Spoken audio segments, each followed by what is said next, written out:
Hey everyone, so I kind of just wanted to do a update while I kind of get ready. Anyways, so let's just get right into this video. Underneath this silk scarf, I have some twist. Half of it I already took out. The other half is still twisted up.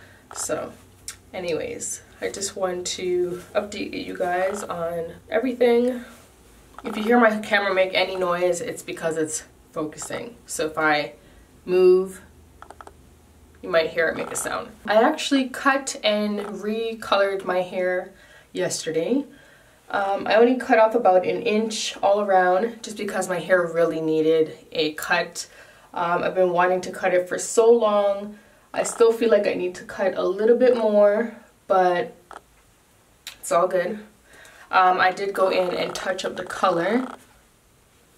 You guys can see the ends are a lot darker. They were very red and kind of pinkish, kind of like that curtain right there.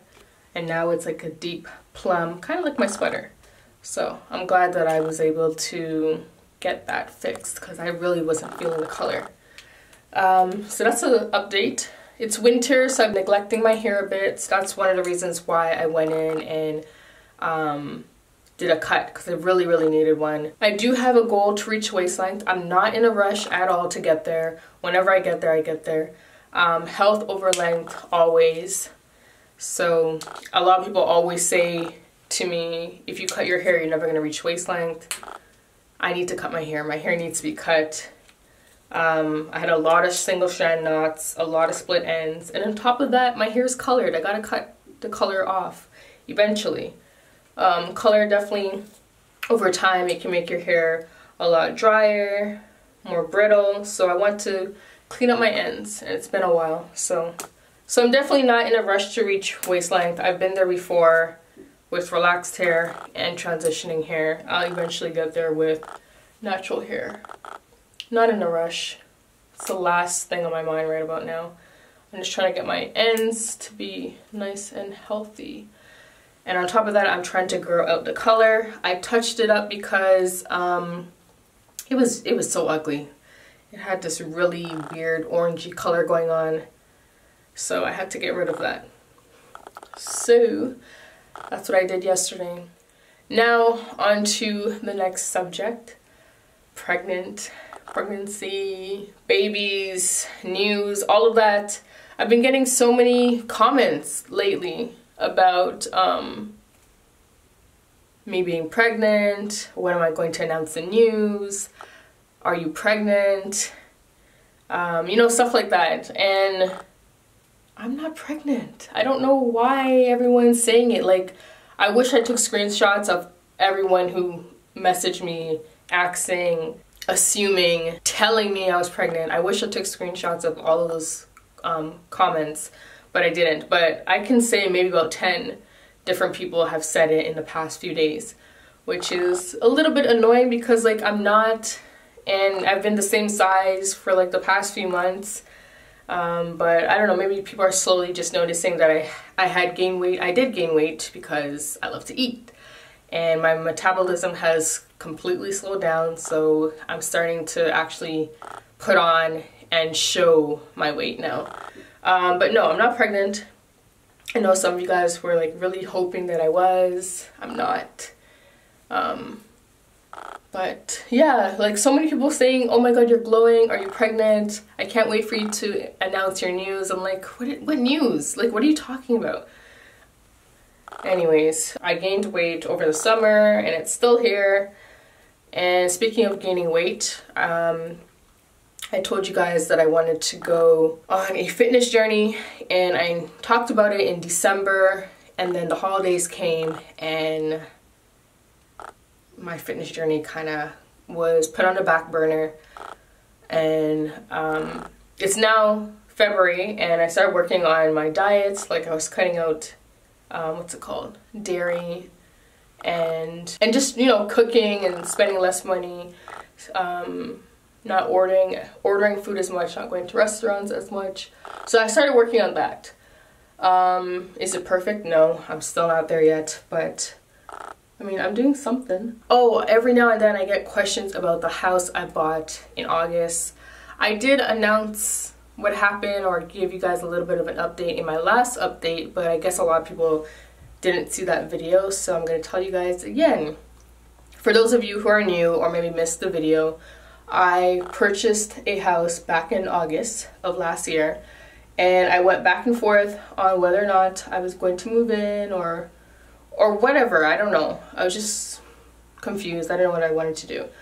In the end, I decided that renting it out would be the best option. I don't want to live in it by myself, and since I'm not going to live in it, I might as well just rent it out. And I got a few questions about why do people rent out their house and stuff like that, because the people who are renting, pretty much their rent covers the mortgage, which is amazing. So now if I was actually living in the home, I would be paying for the mortgage myself, but the people who are in the home, they are paying the mortgage. Their rent covers the mortgage. So that's why some people rent out their homes until they're ready to move in. So yeah, that is the reason why I decided to rent it, because I'm not living there. I don't want to be living with my parents and paying for a house. I might as well rent it out and get the money to pay for the mortgage, right? So it just makes sense. So the house is fully rented, top and bottom. It's been rented for a few months now. And oh, also some people were wondering about, so what happens when you're ready to move in? Are you just going to kick them out? No, I'm not kicking anyone out. Before they moved in, they knew the rules, they knew whatever.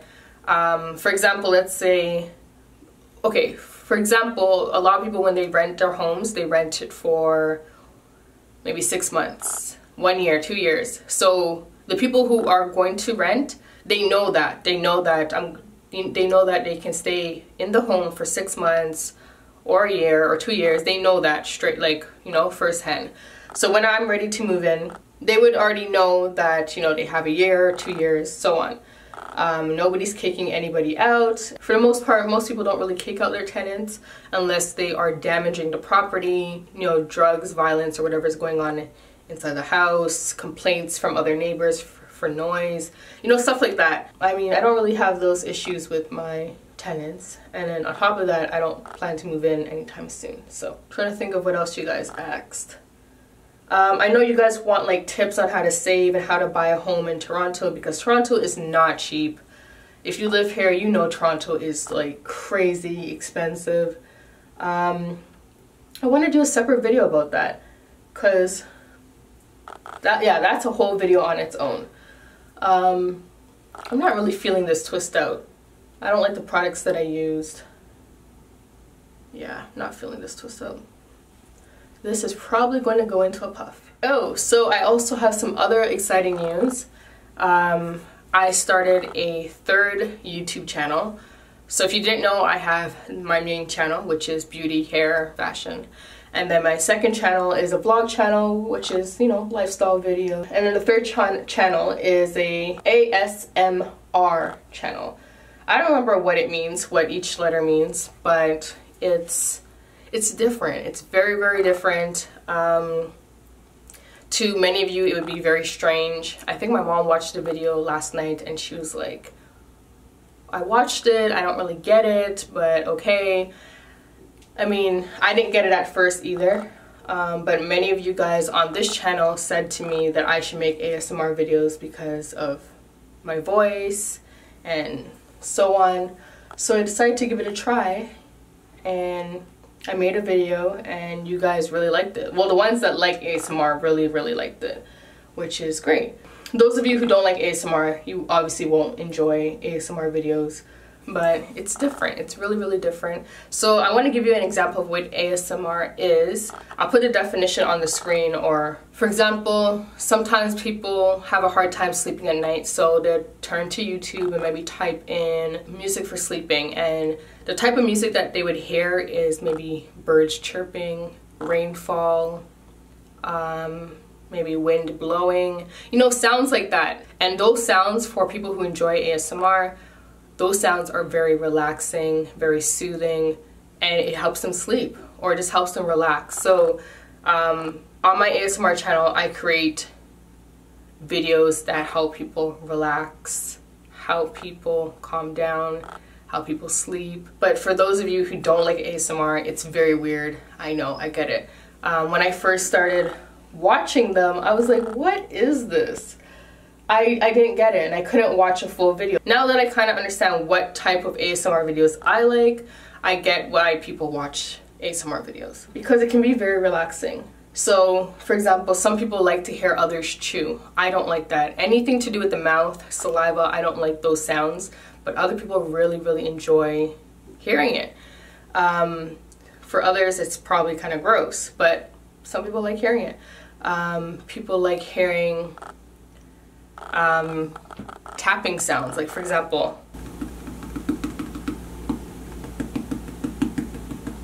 people like hearing that. People like hearing brushing sounds. I don't know if you guys can hear it, but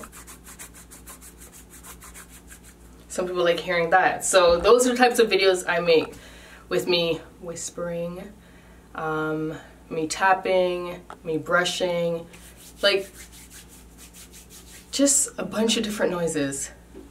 And you'd be surprised how many people really enjoy those videos. You would be surprised. But that's what my third channel is all about. If you enjoy ASMR videos, or you kind of just want to know what it's all about, check out my ASMR channel. It's called One Love ASMR. On Mondays there will be music, and on Thursdays there will be, you know, whispering videos, tapping, chewing, you know, all that other stuff. It would be great if you do like the channel, if you could support. If you don't like the channel, it's okay. Just exit. It's not a big deal. But for those of you guys that really enjoy ASMR videos, feel free to leave any constructive criticism for me. It is my first time doing it, and you guys requested for me to start a channel and start making videos. So any feedback is good feedback. I'm still learning on what gives people the tingles and the sensations. So the Atlanta Natural Hair Show is coming up. I did go last year, and I did a meet and greet with a company called London Ivy. I'm not sure what the plan is for this year. I do want to go. I'm trying to just wait around a little bit, see who all is going before I purchase my plane ticket, because flying to Atlanta from Toronto is quite pricey. I feel like I paid a good chunk of money to go there last year. I definitely don't regret going. It was a lot of fun. I got to meet so many different people, subscribers, brands, other YouTubers. I did vlog the entire trip over on my vlog channel, but I'm still on the fence on whether or not I'm going to go. I did buy my tickets for the show, but I still don't know if I'm going yet. It's all the way in April, so I still have some time to decide. Alright, so I just wanted to come back and show you guys what my hair looks like. I really don't like how it looks. This was, you guys saw, it was like a twist and curl kind of look. I feel like if it wasn't so dry looking, maybe it would be a little bit better. The shape is okay. It's not too bad. But I don't know, I'm not feeling it. I don't know. Let me know what you guys think. And I didn't film it, unfortunately. Film me putting in the twist. Yeah, so that's pretty much what my hair looks like. I went ahead and put some bobby pins on the side because I didn't really like my hair in my face, so I pinned it back a bit. I will say that whatever products I did put in my hair, they didn't mix very well, so there's flakes on me. It's not too bad, just a little bit, thankfully, and I can't see the flakes in my hair. I can only see it on my black top, so yeah. And I'm afraid to add gel to my hair because it's already flaking. If I add gel, it's gonna make it worse. So we'll see. But yeah, that is my update. I will see you guys in my next video.